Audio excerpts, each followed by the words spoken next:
नमस्कार दोस्तों, स्वागत है आपका हमारे चैनल पर। आज हम आपके लिए लेकर आए हैं भगवत गीता का पहला अध्याय। गीता के पहले अध्याय में पूर्व जन्म की बातें बताई गई है। कर्म के अनुसार हमें जन्म मिलता है। जो गीता के प्रथम अध्याय का पाठ करता है उसके लिए संसार रूपी भवसागर से निकलने का मार्ग प्रशस्त हो जाता है। गीता के पहले अध्याय में पूर्व जन्म की बातें बताई गई है। कर्म के अनुसार हमें जन्म मिलता है। जो गीता के प्रथम अध्याय का पाठ करता है उसके लिए संसार रूपी भवसागर से निकलने का मार्ग प्रशस्त हो जाता है। एक बार भगवान विष्णु से माता लक्ष्मी ने प्रश्न किया, भगवान, आप संपूर्ण जगत का पालन करते हुए भी अपने ऐश्वर्य के प्रति उदासीन से होकर इस क्षीरसागर में निद्रा में लीन रहते हैं, इसका क्या कारण है? तब भगवान विष्णु ने माता लक्ष्मी को बताया कि वह निद्रा में नहीं रहते हैं, बल्कि तत्व का अनुसरण करने वाली अंतर्दृष्टि के द्वारा अपने ही महेश्वर तेज से साक्षात्कार करते हैं।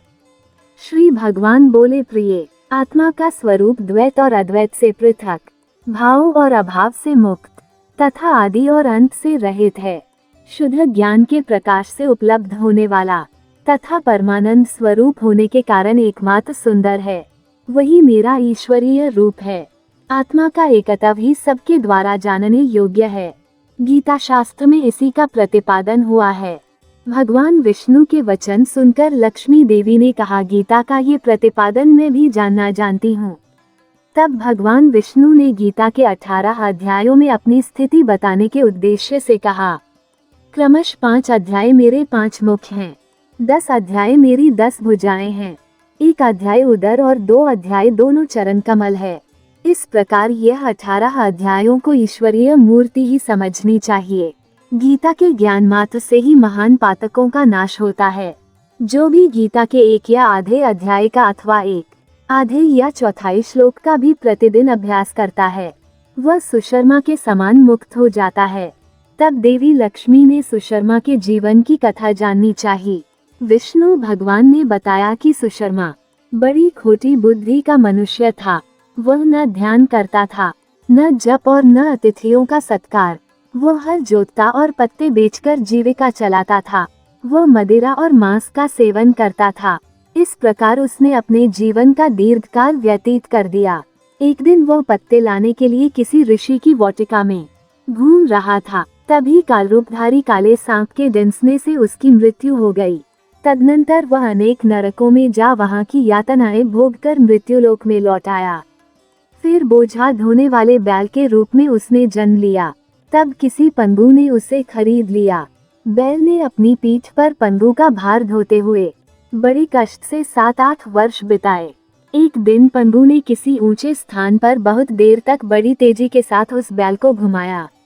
इससे वह थककर बड़े वेग से पृथ्वी पर गिरा और मूर्छित होकर मर गया। उस समय वहां बहुत से लोग एकत्रित हो गए।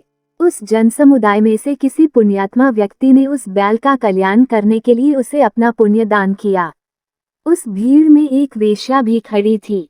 उसे अपने पुण्य का पता नहीं था, तो भी उसने लोगों की देखा देखी उस बैल के लिए कुछ त्याग किया। यमराज के दूत उस मरे हुए प्राणी को पहले यमपुरी में ले गए। वह वेश्या के दिए पुण्य से पुण्यवान हो गया। फिर उसे छोड़ दिया गया। वह भूलोक में आकर उत्तम कुल और शील वाले ब्राह्मणों के घर में उत्पन्न हुआ। उस समय भी उसे अपने पूर्वजन्म की बातों का स्मरण बना रहा। बहुत दिनों के बाद जिज्ञासु होकर वह उस वेश्या के पास गया और उसके दान की बात बतलाते हुए पूछा, तुमने कौन सा पुण्य दान किया था? वेश्या ने उत्तर दिया, वह पिंजरे में बैठा हुआ तोता प्रतिदिन कुछ पढ़ता है, उससे मेरा अंतःकरण पवित्र हो गया है। उसी का पुण्य मैंने तुम्हारे लिए दान किया था। इसके बाद उन दोनों ने तोते से पूछा। तब उस तोते ने अपने पूर्वजन्म का स्मरण करके प्राचीन इतिहास कहना आरंभ किया। तोता बोला, पूर्वजन्म में मैं विद्वान होकर भी विद्वता के अभिमान से मोहित रहता था। मेरा राग द्वेष इतना बढ़ गया था कि मैं गुणवान विद्वानों के प्रति भी ईर्ष्या भाव रखने लगा। फिर समयानुसार मेरी मृत्यु हो गई और मैं अनेकों घृणित लोकों में भटकता फिरा। उसके बाद इस लोक में आया। सद्गुरु की अत्यंत निंदा करने के कारण तोते के कुल में मेरा जन्म हुआ। पापी होने के कारण छोटी अवस्था में ही मेरा माता पिता से वियोग हो गया। एक दिन मैं ग्रीष्म ऋतु में तपते हुए मार्ग पर पड़ा था। वहां से कुछ श्रेष्ठ मुनि मुझे उठा लाए और महात्माओं के आश्रय में आश्रम के भीतर एक पिंजरे में उन्होंने मुझे डाल दिया। वहीं मुझे पढ़ाया गया। ऋषियों के बालक बड़े आदर के साथ गीता के प्रथम अध्याय की आवृत्ति करते थे। उन्हीं से सुनकर मैं भी बारंबार पाठ करने लगा। इसी बीच में एक चोरी करने वाले बहेलिये ने मुझे वहां से चुरा लिया। तत्पश्चात इस देवी ने मुझे खरीद लिया। मैंने इस प्रथम अध्याय का अभ्यास किया था, जिससे मैंने अपने पापों को दूर किया है। फिर उसी से इस वेश्या का भी अंतःकरण शुद्ध हुआ है और उसी के पुण्य से आप भी पापमुक्त हुए हैं।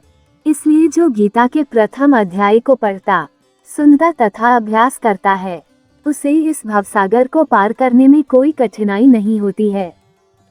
दोस्तों, आपको कहानी पसंद आई तो please like, comment, share, subscribe जरूर करें। धन्यवाद।